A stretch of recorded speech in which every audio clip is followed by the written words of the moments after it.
So beta again for 6 marks, using Simpson's 1/3 rule, calculate the approximate value of. तो जिसकी value निकालना है बेटा आपको इंटीग्रेशन की, उसे क्या बोलेंगे हम लोग, एफ ऑफ एक्स. किसकी वैल्यू निकालना है, A to the power X, by using following data. तो अभी डेटा दिया हुआ था एग्जाम्पल में, मैंने उसको एलिमिनेट कर दिया, क्योंकि अगर डेटा दिया हुआ नहीं रहा तो आपको डेटा कैसे निकालना है वो पता चलेगा आपको. ठीक है, तो एफ ऑफ एक्स की वैल्यू मैंने एज्यूम किया ई टू दी पावर एक्स. अब बेटा मुझे 0 to 4 तक जाना है, तो मैं एज्यूम कर लेता हूँ n इज इक्वल टू कितना बेटा 4. 0 to 1, 1 to 2, 2 to 3, 3 to 4. तो n इक्वल टू 4 एज्यूम कर लेते हैं हम लोग. तो बेटा h की वैल्यू क्या होती है, b माइनस ए बाय एन.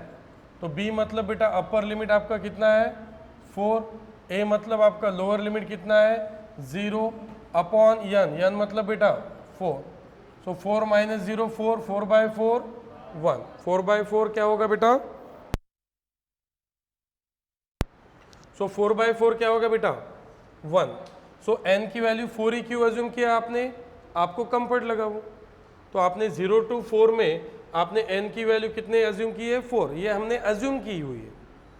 अगर एग्जाम्पल में बोला रहता कि 4 सब इंटरवल में निकालो, तो n की वैल्यू क्या लेते हम लोग 4. बट अगर नहीं दिया हुआ एग्जाम्पल में, at that time you have to assume. तो एज्यूम क्या करना है आपको, डेटा को देख के. 0 to 4 है बेटा तो मैं 4 एज्यूम कर लेता हूँ, 0 to 1 है तो मैं 0.2 एज्यूम कर लेता था. तो कितने हो जाते इंटरवल, यहाँ पे 6 इंटरवल हो जाते. यस और नो. तो n की वैल्यू जो है वो डिपेंड करेंगी आपके लिमिट के ऊपर. तो 0 to 4 है तो मैं n की वैल्यू कितना लेता हूँ 4. समझ में आया सभी को.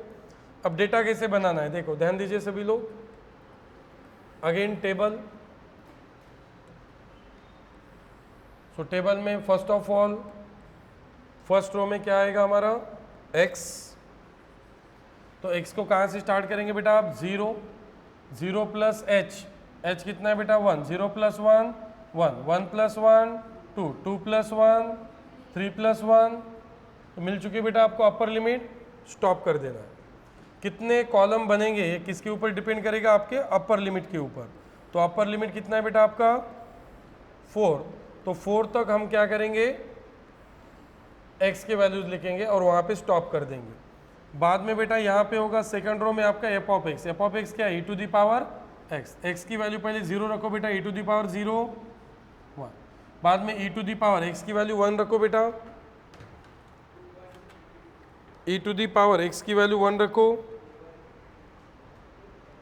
कितना आ रहा है 2.71828 मतलब 83. बाद में बेटा एडिट करके 2 लो.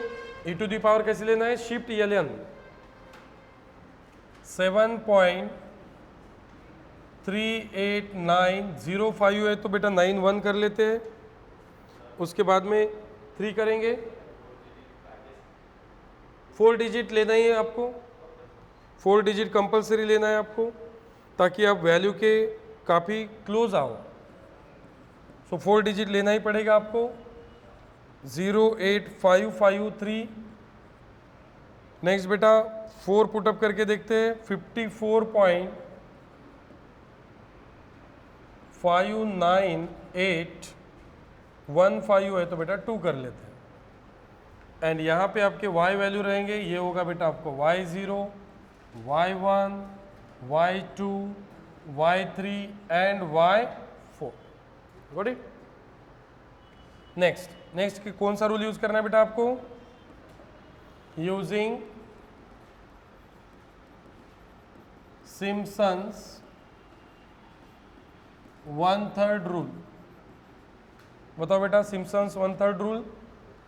Integration x0 to x0 plus nh f of x dx is equal to h by 3 in bracket y0 plus yn plus 4 times y1 y3 y5. Odd numbers लेना है बेटा कहाँ तक, n-1 तक.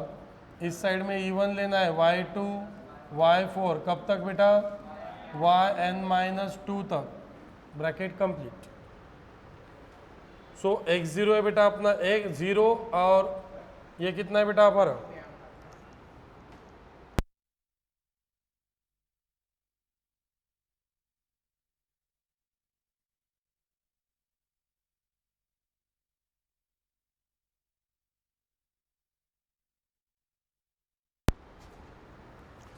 सो x0 इज 0 एंड बेटा x0 plus NH upper limit कितना है हमारा 4।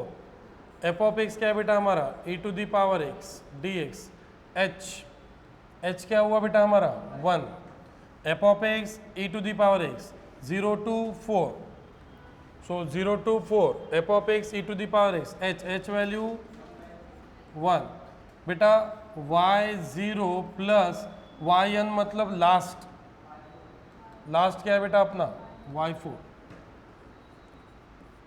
प्लस 4 ये y1 बाद में y3 कहाँ तक बेटा n माइनस 1 n कितना है आपका बेटा 4 माइनस 1 3 कहाँ तक आएंगे सिर्फ 3 तक ट्वाइस y2 बेटा n माइनस 2 बेटा 4 माइनस 2 2 तो कहाँ तक आएंगे सिर्फ y4 नहीं आएगा क्योंकि n माइनस 2 बेटा 4 माइनस 2 2 सो 1/3 y0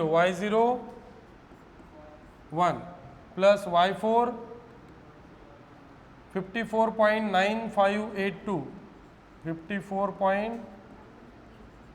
5982 प्लस 4 टाइम्स y1 बेटा 2.7183 प्लस ट्वाइस y2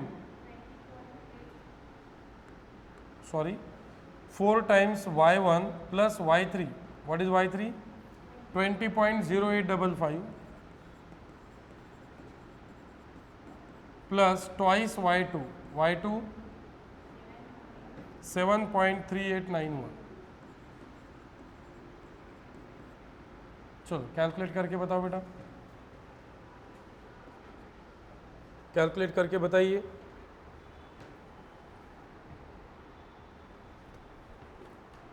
सो मैं यहाँ पे कैलकुलेट कर रहा हूँ 1/3 इनटू ब्रैकेट 1 प्लस 54.5982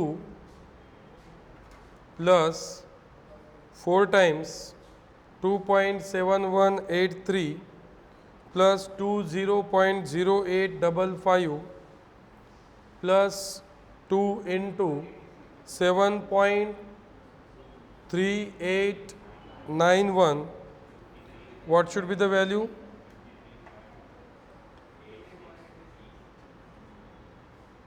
53.868 मीन्स 9 क्योंकि 8 के बाद में 6 है क्रॉस चेक बेटा इंटीग्रेशन का बटन दबाइए शिफ्ट